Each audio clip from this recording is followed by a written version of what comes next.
तो फिल्म की शुरुआत में हम जंगलों के बीच एक ईश नामी आदमी को देखते हैं। वो एक बायोलॉजिस्ट है और अपनी रिसर्च के सिलसिले में वो शहर से काफी दूर जंगल में रह रहा है। एक दिन रिसर्च के दौरान उसे जंगल में एक जहरीला सांप काट जाता है। वो बहुत ज्यादा पैनिक हो गया और यहाँ पर उसका फोन भी गिर गया। किसी को वो मदद के लिए भी नहीं बुला सकता था। खुद ही उसने अपना हाथ सक करके जहर को निकालने की कोशिश तो की, लेकिन इससे काम नहीं बना। घर जाकर उसने कट भी लगा दिया, लेकिन देर हो चुकी थी। जहर उसके पूरे जिस्म में फैल रहा था और उसे अजीबोगरीब हैलुसिनेशन हो रहे थे। वो कई दिन ऐसे ही पड़ा रहा। उसे लेने के लिए एक दिन बहुत से साइंटिस्ट भी यहाँ आए। उसे थोड़ा थोड़ा इस चीज का होश था। वो अभी भी जिंदा था, लेकिन उसके जिस्म में बिल्कुल भी ताकत नहीं थी। उसने हिम्मत करके इन लोगों को बुलाने की कोशिश तो की, लेकिन आवाज न कर पाया। और ऐसे सब लोग ये जानकर यहाँ से चले गए कि ऐश यहाँ पर नहीं है। सीन कट होकर कुछ दिन बाद का सीन दिखाया गया। उसने हाथ पे जो कट लगाया था, वहां से उसकी बॉडी से जहर बाहर निकलता रहा और जो थोड़ा बहुत जहर उसके दिमाग पे असर कर गया था, वह भी अब ठीक होने लगा था। बस उसे थोड़े बहुत हैलुसिनेशन होते थे। होश में आने पर उसने फौरन शहर के हॉस्पिटल जाने का फैसला किया। अपनी गाड़ी साफ की और शहर की तरफ निकल गया। लेकिन अजीब चीज जो वह नोटिस कर रहा था, सड़कों पर कोई गाड़ी नहीं थी और जब वो शहर पहुंचा तो उसे वहां पर कोई भी इंसान जिंदा नजर नहीं आया। सभी बिल्डिंग्स खाली पड़ी थी। ये देखकर वो पैनिक हो गया। यहाँ पर एक पैंडेमिक यानी महामारी फैली थी। ये महामारी इतनी खतरनाक थी कि इसने चंद ही दिनों में सारी की सारी आबादी को मार डाला। ईश क्योंकि एक बायोलॉजिस्ट था, वह समझ गया कि काफी दिन आबादी से दूर रहा, इसलिए इस बीमारी ने उसके ऊपर हमला नहीं किया और वो सरवाइव कर गया। जाहिर सी बात है, आबादी खत्म हो गई है तो ना कोई हुकूमत रही, ना ही कोई किसी चीज का मालिक रहा। ईश को यहाँ फौरन अपने पेरेंट्स का ख्याल आया। तेजी से वो गाड़ी घुमाते हुए जब घर गया तो उसने देखा कि उसके पेरेंट्स कई दिनों से मरे हुए थे। उनकी बॉडीज की हालत भी बहुत ज्यादा खराब थी। वो बहुत रोया, लेकिन फिर उसने हिम्मत पकड़ी और अपने ही घर के बाहर उसने कब्र खोदकर उनकी बॉडीज को दफन कर दिया। सुबह उठकर उसने पूरा शहर देखा, कोई और सर्वाइवर जिंदा नहीं था। ये बात सोचते ही उसने फैसला किया कि मैं एक दूसरे शहर जाएगा। उसने लॉस वेगस जाने का डिसाइड किया।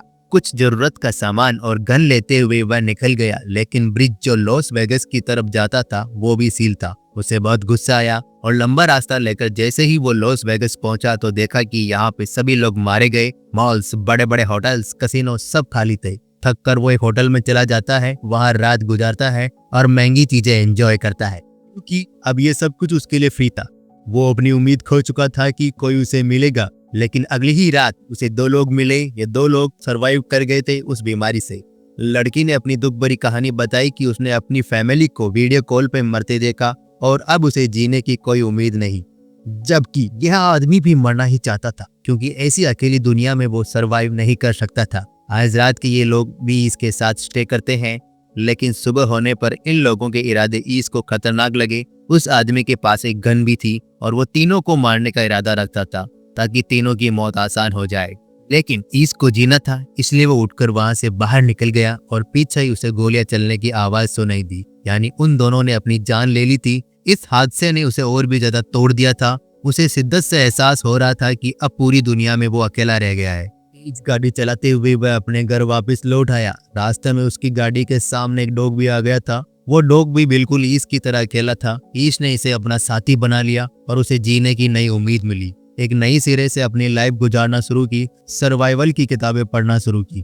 खाने पीने की तो यहाँ कोई कमी नहीं थी, कमाने की अब जरूरत भी नहीं थी। रोज काम करने के वक्त वो पूरे टाउन में घूमता था, इस उम्मीद से कि शायद उसे कोई सर्वाइवर मिल जाए, लेकिन हर रोज वह ना उम्मीद लौटा था। एक दिन जब वो चाय पीते हुए अपने डॉग के साथ विंडो के पास खड़ा था, तभी उसका डॉग अचानक से भौंकने लगा, क्योंकि उसे किसी इंसान के होने का पता चला था। एक घर में से धुआं निकल रहा था। साफ मतलब था कि वहाँ पे कोई इंसान हो सकता है। फौरन उसने गाड़ी निकाली और उस घर की तरफ बढ़ गया जहाँ से धुआं दिखाई दे रहा था। किस्मत से वहाँ पे एक लड़की थी जो उसे देखकर तो डर गई। ईश ने उसे यकीन दिलाया कि वह उसे नुकसान पहुंचाने नहीं आया। वह खुद भी एक अकेला इंसान है और किसी दूसरे सर्वाइवर की तलाश कर रहा है। यह बात सुनकर उस लड़की ने उसे अपने घर में आने की इजाजत दे दी। इस लड़की का नाम था एमा। इन दोनों की बातों से हमें पता चलता है कि उस पैंडेमिक को लगभग 1 साल गुजर चुका है। एमा और इस दोनों ही ने इस पूरे साल में उन दोनों के अलावा किसी दूसरे सर्वाइवर को नहीं देखा था। ये दोनों खुश थे कि उन्हें एक दूसरे का साथ मिल गया है, नहीं तो अकेले जिंदगी गुजारना बहुत ज्यादा मुश्किल हो रहा था। ये लोग डिप्रेशन में जा रहे थे क्योंकि इंसान सोसाइटी में रहने का आदी है। अकेले रहकर उनकी दिमागी हालत बहुत ज्यादा खराब हो चुकी थी। इन दोनों ने फैसला किया कि ये दोनों एक साथ ईश के घर पर रहेंगे, क्योंकि ईश के घर के पास जनरल स्टोर था जहाँ पर खाने की सप्लाई थी, और ईश ने वैसे भी अपने घर में बहुत सारी चीजें स्टोर भी की हुई थी जिनसे इनका जीना आसान हो सकता था। एमा ईश के घर आ जाती है जहाँ पर ये दोनों एक साथ रहना शुरू करते हैं, तो इनकी जिंदगी पहले से काफी बेहतर हो चुकी थी। एमा ईश का काफी सारे कामों में साथ देती है, वो ईश का हुलिया ठीक करती है, साथ ही साथ ये लोग ईश के घर के रिनोवेशन भी स्टार्ट कर देते हैं, क्योंकि ईश ने इस पूरे साल में अपने घर पर ध्यान नहीं दिया। एक साथ काम करने के लिए ये रोज सुबह उठते और अपना टारगेट पूरा करते। ये दोनों यह भी समझते थे कि अगर दुनिया में सिर्फ यही दो लोग बचे हैं तो अब इन्हें आबादी भी बढ़ानी चाहिए। पहले तो ये दोनों का फैसला था, लेकिन ईश को जब पता चला कि एमा प्रेग्नेंट हो गई है तब वो बहुत ज्यादा डर गया। उसे डर था कि क्या इसके बच्चे इस अजीब सी दुनिया में सरवाइव कर पाएंगे। एमा उसे हौसला देती है कि सब बेहतर हो जाएगा। ईश जो कि एक बायोलॉजिस्ट था, वो बुक से पढ़कर बच्चे के पैदा होने के तरीके देखने लग जाता है, क्योंकि वह जानता था कि ये दोनों अकेले हैं और उन्हें ये काम खुद ही करना पड़ेगा। साथ ही ये दोनों इस घर को परफेक्ट करने की भी कोशिश कर रहे थे। ईश ने यहाँ पर एक सोलर पैनल्स भी लगा दिए ताकि इनके घर में इलेक्ट्रिसिटी की कमी ना हो। पेंडेमिक को क्योंकि काफी वक्त गुजर गया था, शहर भी जंगल की तरह बनने लगे और जंगल के जानवर शहरी इलाकों की तरफ आने लगे। उनके लिए ये बड़ा खतरा बनता जा रहा था, इसलिए उन्होंने अपने घर के इर्द गिर्द एक बाड़ बना ली और इन जानवरों से बचने के लिए अपने पास कुछ हथियार भी रख लिए। इन लोगों ने खुद भी बहुत से पालतू जानवर पाल लिए थे ताकि इनकी जरूरतें पूरी हो सके और ये लोग ज्यादा से ज्यादा मसरूफ भी रहे। इंसान ना होने की वजह से इर्द गिर्द का सारा इलाका हरा भरा हो गया और यहाँ की हवा भी बहुत साफ हो गई। इनकी सेहत भी पहले से काफी अच्छी हो गई थी। इनकी लाइफ एक तरह से परफेक्ट ही थी, लेकिन फिर एक दिन इनको एक बड़ी मुसीबत का सामना करना पड़ गया। पता नहीं कहां से शहर में बेतहाशा चूहे आ गए। इनको देखकर ईश बहुत ज्यादा पैनिक हो चुका था। इन चूहों को अपने घर से दूर रखने के लिए ईश ने सारा कबाड़ अपने घर के इर्द गिर्द जलाना शुरू कर दिया, लेकिन ये एक रात तक काम कर सकता था। हेमा ने उसे समझाया कि हम इसका भी हल निकाल लेंगे। सुबह होने पर ईश घर से बाहर गया और आसपास से बहुत सारी बिल्लियों को लाकर उसने यहाँ पर छोड़ दिया। बिल्लियों ने ये चूहे खाना शुरू कर दिया और आखिर ये लोग इस प्रॉब्लम से भी बाहर निकल गए। फाइनली अब वो दिन आ गया था जब एमा को अपने बच्चे को जन्म देना था। ये सारा काम ईश खुद हैंडल करता है और हमें दिखाया जाता है कि इन लोगों के पास एक बहुत ही प्यारी बेटी पैदा हुई थी, जिसे देखकर ये लोग बहुत ज्यादा खुश थे। जीने की एक नई उम्मीद जो मिल गई थी इन्हें। इसके बाद ये लोग सड़कों पर जाकर अपने घर का एड्रेस लिख देते, इस उम्मीद में कि अगर कोई सर्वाइवर यहाँ तक आए तो वो उनके घर तक पहुँच जाए खाने और पानी के लिए।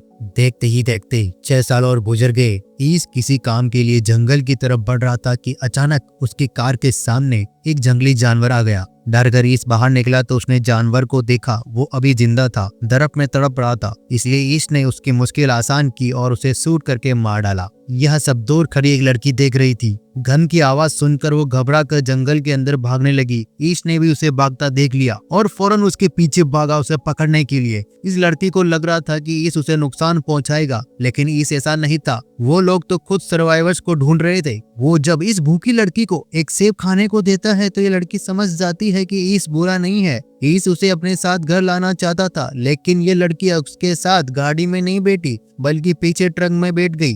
घर आने पर भी हमें देखने को मिला कि वो लड़की ट्रक से निकलने को तैयार ही नहीं थी। घर पर हमें देखने को मिला कि इतने सालों में ईश और एमा के 2 बच्चे हो चुके थे और अब उनके पास एक तीसरा बच्चा भी पैदा होने वाला था। इन्होंने जो पूरे टाउन में अपना एड्रेस लिखा था उसे देखते हुए 2 और सर्वाइवर इनके साथ रहने आ गए थे, जिनका नाम था जॉर्ज और मरीना। और अब पिछले 1 साल से ये लोग ईश और एमा के साथ ही रह रहे थे, क्योंकि यहाँ पर किसी भी चीज की कमी नहीं थी। खैर, ईश जिस लड़की को जंगल से लेकर आया था वो लड़की अभी भी ट्रक से बाहर नहीं निकली। पूरी रात भी उसने ट्रक में ही गुजार दी। मरीना सुबह होने पर जब उसे खाना देने आई तो घबरा कर उसने खाना भी दूर फेंक दिया। तब मरीना ने उसे काम डाउन किया और अपनी कहानी सुनाई कि वो और जॉर्ज काफी महीनों से इस अकेली दुनिया में भटक रहे थे। फिर उन्हें ईश और एमा का एड्रेस मिला और वह उन्हीं के साथ रहने लग गए। उसने बताया कि ये दोनों बहुत अच्छे हैं और यहाँ पे किसी भी चीज की कमी नहीं है। उसकी यह बातें सुनकर ये लड़की थोड़ा काम डाउन हो जाती है और उनके साथ घुलने मिलने लग गई।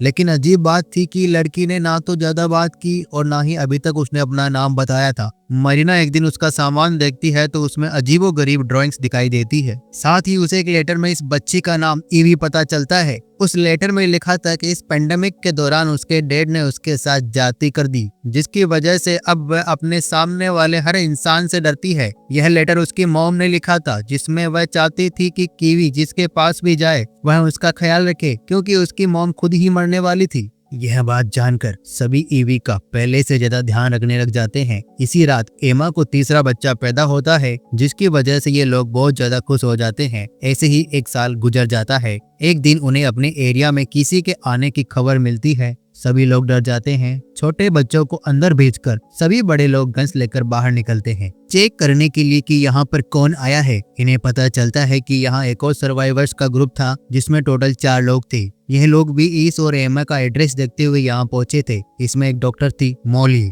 जिन्होंने इन सबको बताया कि इतने सालों में वह सिर्फ इन 4 जिंदा इंसानों से मिल पाई है। उसके बाद वह ईस की फैमिली से मिल रही है। इनके हुलियों और बातों से लग रहा है कि ये लोग किसी को नुकसान नहीं पहुंचाएंगे, इसलिए ईस और एमा इन्हें भी अपनी फैमिली में शामिल कर लेते हैं। वैसे भी यहाँ चीजों की तो कोई कमी है ही नहीं। अब ये लोग मिलकर एक साथ बड़ी सोसाइटी बना सकते हैं। ईस इन नए मेंबर्स को इस दुनिया में सरवाइव करने के रूल्स बताता है कि इन्हें हर वक्त अपने हथियार अपने पास रखने होंगे, क्योंकि यह दुनिया अब एक जंगल की तरह बन गई है। जंगली जानवरों का सामना इन्हें आए वक्त हो सकता है। ये लोग सप्लाई लेने के लिए जब भी बाहर निकले तो जरूरी है कि ग्रुप में बाहर निकले, नहीं तो कोई भी जंगली जानवर या कोई और चीज इन्हें नुकसान पहुंचा सकती है। ये सारे असूल बताने के बाद ये लोग सप्लाई के लिए बाहर निकलते हैं, मॉल और हॉस्पिटल की तरफ। मॉली जो एक डॉक्टर थी, उसने हॉस्पिटल से बहुत सारी ऐसी चीजें इकट्ठी कर ली थी जिन्हें ये अपनी कम्युनिटी में ले जा सकते थे और जिनसे इन सब लोगों का इलाज हो सकता था। 6 सालों का वक्त गुजर जाता है और हमें पता चलता है कि इस पूरे ग्रुप में काफी सारे बच्चे हो गए थे और दूसरे कपल के पास भी बच्चे थे। इनकी कम्युनिटी अब बड़ी होती जा रही है। ईस अपने सारे बच्चों को पढ़ाता था और उन्हें बताता था कि पहले की कम्युनिटीज कैसी होती थी, इंसान कैसे सरवाइव करते हैं। वो उन्हें पढ़ा रहा था ताकि आने वाले वक्त में उन्हें कोई मुश्किल ना हो। जिंदगी इनकी नॉर्मल गुजर रही थी। घर के आसपास पूरा जंगल उग गया था और इसी जंगल में से एक दिन बहुत बड़ा शेर इनके घर में आ घुसा। शुक्र था कि ठीक वक्त पर ईस की नजर उसके ऊपर पड़ गई। अपने बच्चे को बचाने के लिए ईस वहां पे आ गया और शेर ने उसके ऊपर हमला कर दिया। इससे पहले कि ये लोग उससे कुछ करते, शेर ने उसे चीर फाड़ डाला। यह देखकर सभी पैनिक हो गए। सभी जब यहाँ पर आए तो शेर यहाँ से चला गया। एमा ईस की ये हालत देखकर गुस्से से पागल हो गई और उसने गन लेकर जंगल में जाके उस शेर को शूट करके मार डाला। जबकि यहाँ पर ठीक वक्त पर मॉली के साथ सभी लोगों ने मिलकर ईस की जान बचा ली और फिर उसका ट्रीटमेंट होने लगा। काफी हफ्ते लगे, लेकिन फिर ईस पहले जैसा सेहतमंद हो गया। देखते ही देखते अब 17 साल भी गुजर गए और इन सब लोगों के बच्चे अब जवान हो चुके थे। हमें पता चलता है कि इतने सालों बाद ईस की बड़ी बेटी हेदर इनके ही ग्रुप के एक लड़के में इन्वॉल्व होने लगी। इनकी दोस्ती काफी अच्छी थी और इनकी दोस्ती से किसी को भी एतराज नहीं था, क्योंकि इन्हीं सब लोगों ने आपस में रिलेशन बनाने थे। हेदर और ये लड़का अब इस दुनिया को एक्सप्लोर करने और सर्वाइवर्स को ढूंढने की उम्मीद में इस टाउन से बाहर जाना चाहता था। इस चीज पर किसी को भी कोई एतराज नहीं हुआ और ये लोग उन्हें गन्स और कुछ जरूरी सामान देकर सफर पे भेज देते हैं। उनके जाने के बाद यहाँ पर एक और मसला बन जाता है। बाकी रिसोर्सेस तो इनके पास ठीक ठाक थे, लेकिन अब इन्हें पानी की कमी का सामना करना पड़ गया। डैम पर जाकर इन्होंने देखा तो डैम का पानी खत्म हो रहा है और यह मसला इनके लिए जानलेवा भी साबित हो सकता था। कुछ दिन बाद इनके एरिया में आता है एक और सर्वाइवर्स का ग्रुप, जिनके पास 2 ट्रक थे।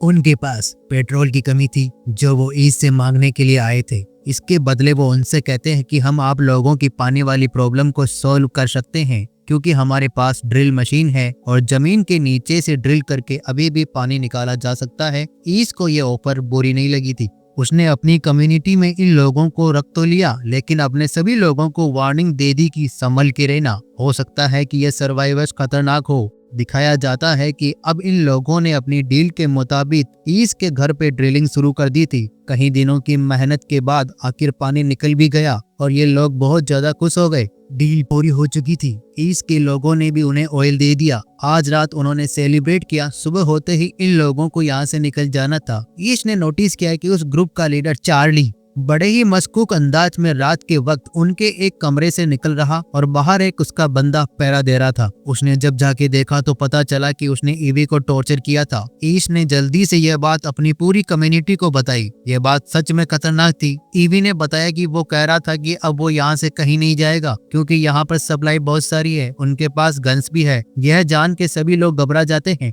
ईश को लगता है कि अब उन्हें इस चार्ली को मारना चाहिए। अगर उन्होंने चार्ली को न मारा तो वो उनकी इस पूरी कम्युनिटी को मार देगा जो इतने सालों बाद बनी है। चार्ली को मारने के हक में तो सारे थे, लेकिन कुछ का ख्याल था कि अभी इस दुनिया में बहुत कम लोग बचे हैं। अगर उन्होंने चार्ली को मार दिया तो यह आबादी में बहुत बड़ी कमी नजर आएगी। तब ईस उनसे कहता है कि अगर हमने चार्ली को ना मारा तो हम लोग भी मारे जाएंगे। अब ये लोग एक प्लान बनाते हैं और बाहर निकलकर चारों तरफ से चार्ली को घेर लेते हैं। इससे पहले कि चार्ली कुछ कहता, ईश ने एक कुल्हाड़ी से उसकी जान ले ली और उसके बाद उसे दफन कर दिया। यह सब करने के बाद उसे बहुत ज्यादा बुरा लग रहा था। उसने पहली मर्तबा किसी को मारा था, वो भी अपने सर्वाइवल के लिए। वो जानता था कि यह गलत काम नहीं है। उसने अपनी कम्युनिटी को बचाने के लिए ये सब किया, लेकिन फिर भी वह दुखी था। सुबह होने पर ये लोग चार्ली के ग्रुप को बताते हैं कि इन्होंने इनके ग्रुप लीडर चार्ली को मार दिया है क्योंकि उसने इनकी कम्युनिटी की एक लड़की को टॉर्चर किया था। चार्ली की मौत का सुनकर चार्ली के पूरे ग्रुप को ज्यादा बुरा नहीं लगा और कुछ ने तो ये भी बताया कि चार्ली अपने लीडर होने का फायदा उठाता था। उसने अपने ग्रुप की लड़कियों को भी टॉर्चर किया था, इसलिए सारे लोग उसके मरने से खुश ही थे सिवाय उसके एक दोस्त के जो इनके ऊपर खूब चिल्लाता है। ये सब चार्ली के पूरे ग्रुप से कहता है कि हमारे पास किसी भी चीज की कमी नहीं है, आप सब लोग यहाँ सुकून से रह सकते हैं, लेकिन ये लड़का नहीं, क्योंकि इसमें से मुझे चार्ली जैसी बू आ रही है। यह हमारे लिए खतरा साबित हो सकता है। सब लोगों की एक जैसी राय लेकर सजा के तौर पर ये लोग चार्ली के दोस्त को अपनी कम्युनिटी से बाहर निकाल देते हैं। पहले तो ये लड़का निकल गया, लेकिन जब उसे एहसास हुआ कि वह बाहर की कम्युनिटी में अकेला सरवाइव नहीं कर पाएगा तो वह वापस आ गया। लेकिन ईश ने अपनी कम्युनिटी की सिक्योरिटी के लिए उसे कबूल नहीं किया। देखने को मिला कि कम्युनिटी के सभी बच्चे पुरानी ही रिसर्च से एक प्लेन बनाने की कोशिश कर रहे थे। वो जानते थे कि कुछ ही दिनों में वो इसे परफेक्टली बना भी लेंगे, लेकिन उससे पहले ही इनकी कम्युनिटी को एक और बड़ी मुसीबत का सामना करना पड़ गया। कम्युनिटी के बहुत से लोग उसी वायरस से इन्फेक्टेड हो गए जो वायरस आज से 20 साल पहले फैला था, जिससे पहले ये सारे सर्वाइवर्स किसी न किसी तरह इम्यून हो गए थे।